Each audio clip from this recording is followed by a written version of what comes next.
So this is a video I'm going to make about how to build an ideal offense, or not just the offense, but position player wise. What kind of players you might look for at each position. I get questions in the comments sometimes about whether to sign a certain player, whether to trade for a certain player, and that can be kind of hard to figure out without a lot of context, right? Like, are you winning or are you rebuilding? What's your budget? What's the depth in your organization at that position?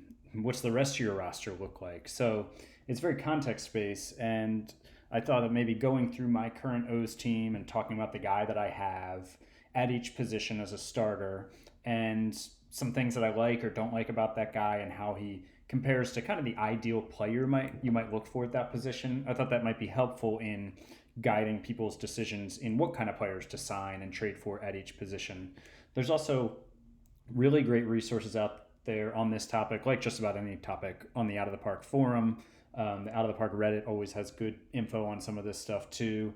There's one study in particular that's on the Out of the Park forum that I'll put a link in the description to the video, and it's a study that somebody did that basically said, okay, if I have a great defender versus a poor defender at each position, how much does that impact my team overall, my wins and losses? So it's a really cool study, and there's been some people who have posted follow-ups to it and things like that are also important to consider. So I'll reference it here, but I would encourage also checking out the study yourself.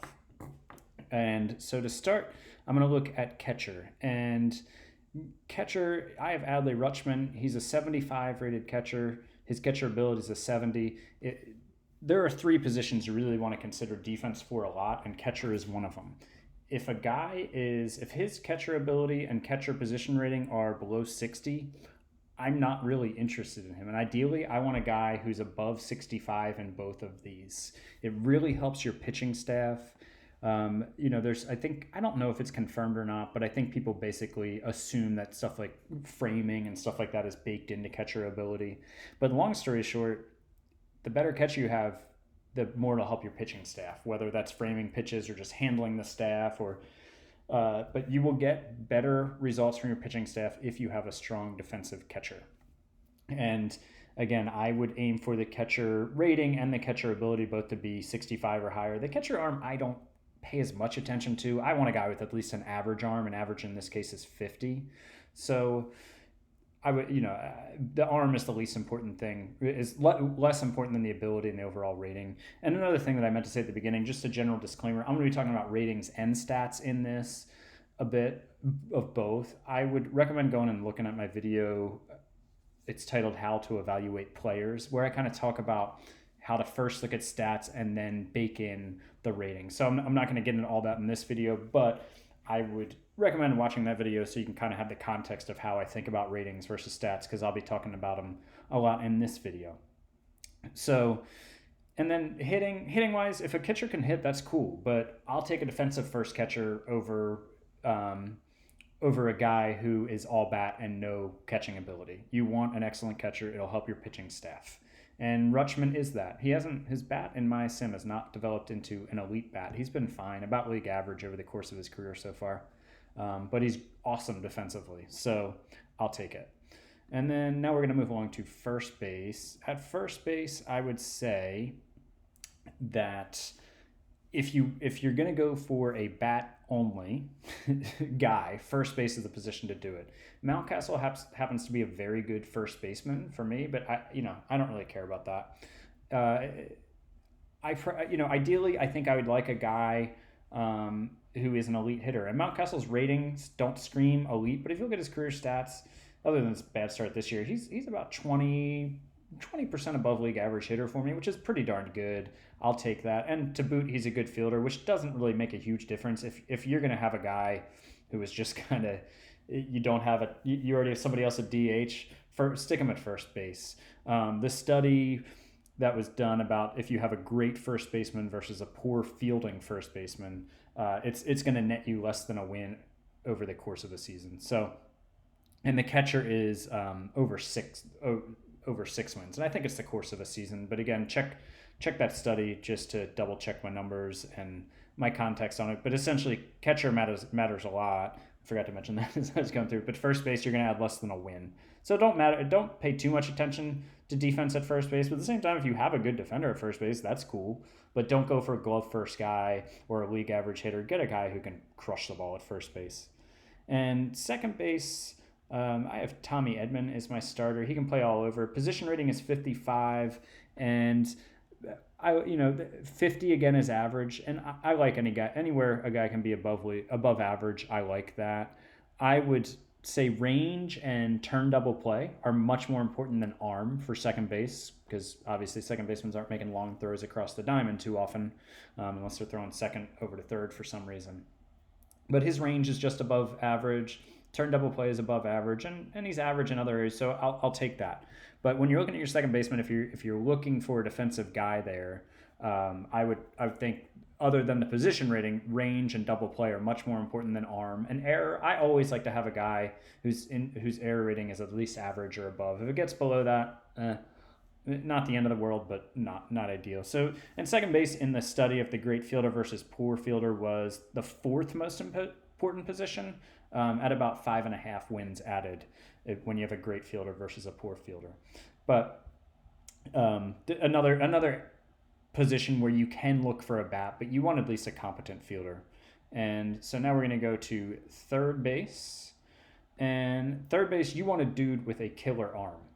I have Gio Urshela here. He's got a 65 arm. That's borderline elite. That's great. Turn double play, not all that important at third base.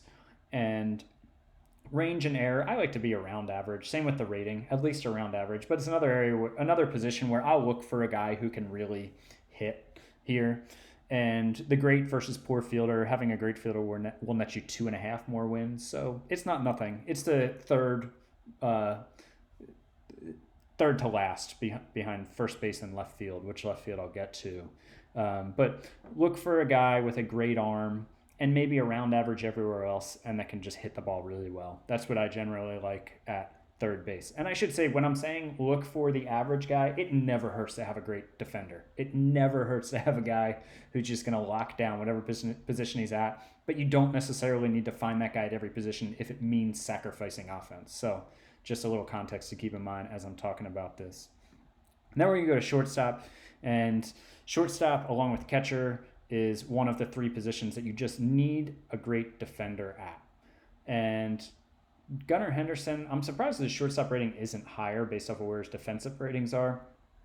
He's got elite of elite arm or error, but then his arm and double play are up there among the best in baseball. And then his range is solidly above average. And my scout thinks, and so far in his major league career, he's been around league average, but my scout thinks he's above league average hitter. So if it's great to have a superstar here, right, who can play both sides of the ball. But if you're going to go glove first, shortstop is a fine position to go glove first and have a guy hitting in the bottom third of your lineup. But hey, if you can get whoever, a guy like Henderson here who looks like he can be a really, really good defender as well as a really good hitter, that works too. But I would say focus on defense first. It's super important to have a good shortstop. And so next you're going to left field. I have Austin Hayes. So in the study that I'm going to link to, again, this left field it found was the least important position with just 0.78 wins added when you had a great defender versus a poor. I found that really surprising. And there's actually somebody who's commented. There's a comment on the post, if you scroll on it and look at all the comments, that says they did not replicate that. When they looked at it, they found left field to be more important than that. And while it wasn't hugely important, it wasn't the least important position as this study suggested. So Austin Hayes is a really great defender, which again, why not have a great defender? And he hits above league average for me. But I would say it's fine to have an average defender in corner outfield, right? A lot of major league teams do it. While it's preferable probably to have a weaker defender in right field, it's fine to have a dude who's just competent, just league average, maybe around 50 out here, as long as he hits the crap out of the ball and makes up for it there. Because you don't want a below average to average fielder who's also like an average bat. That's fine to have an average player. You're going to have all around average players at some positions, but try to find guys who can make up for their defensive deficiencies with their bat. Left field's a good position to do that with. Center field is the third of the positions that's just super important to have a great fielder at. This was the most important position in the study in the great versus poor fielding experiment, and it was plus 8.65 wins you could get by having a good center fielder. Rosario is a guy that I traded for because, well, I mean, he's awesome, but his fielding is just good. He's range, I think 65 is probably bottom of what I want. And center field rating, I'd say 65 is ideal, but it's hard to find those guys. It's hard to acquire those guys.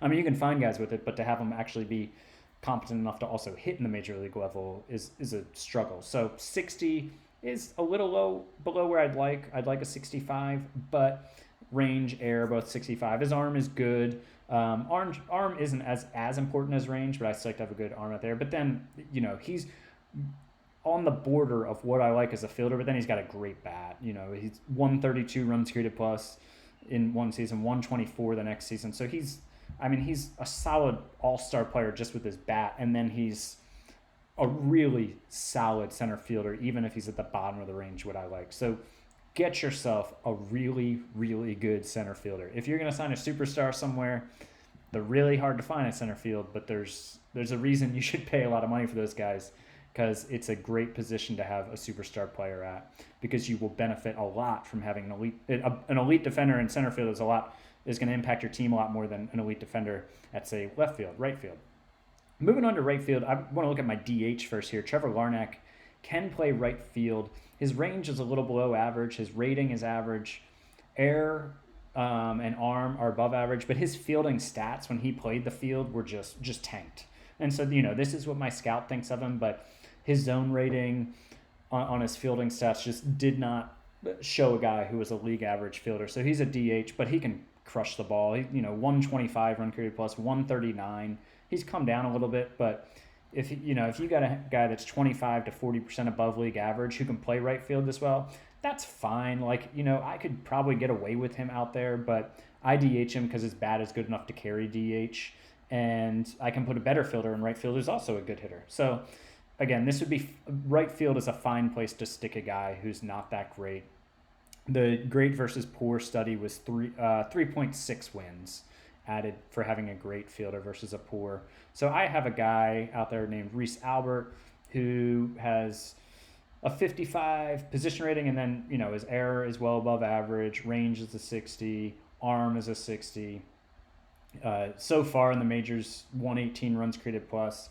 So this guy is a solid above average fielder, which you don't have to have in right field, but he also hits above average, so it's worth it. If he wasn't a competent major league hitter, I would probably just stick Larnach out there and let him not be great with the glove, but hit a 140 OPS plus. So that's kind of the gist of how I think through each position. Again, just center field, shortstop, catcher. Get dudes who are as good of fielders as you can find. It can be really hard to acquire those players, to have guys who are elite defenders and also good enough with the bat to be in the major leagues. But do what you can to acquire those guys. And then the other positions, first base, don't even worry about it. Just if you can get a guy who can field, sure, but just get a guy who can crush the ball.